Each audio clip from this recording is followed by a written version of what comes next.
So hello guys, welcome back to my YouTube channel. If you are new here, please subscribe to my YouTube channel. Najita Angie Shakis. Mtanisamehe juu nina homa ama na mafua, so sauti yangu haitasikika, lakini hope mwanisikia. So number 1, kama unataka kupunguza kitambi, like ukitaka kitambi kiishe, uko Saudi na unatamani sana kitambi chako kifanye nini kiishe, unapa remedies. Tende.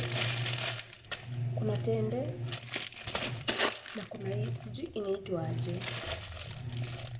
Inaekwaga kwa mchele most of the time. Ukipika wali, yani wakipika wali au Waarabu wakipika wali wanekanga hizi spices. Hii then hii tende ya kawaida. Ndawapea 3 methods. Ya kwanza ikifail, tafuta ya pili. Ya pili ikifail, tafuta tatu. Hivyo mpaka vile utapata msaada. Method number 1. Ukiamka asubuhi, chukua maji, kata limau, tia ndani ya maji limau. Either kama una prefer hot water ama kama una prefer maji yenye si hot ya kawaida tu, lakini ikuwe na limau ndani. Ukikunywa, you drink each and every day, like after soup. Yani kama umeshaamka, seti kama unaenda kulala, hapana.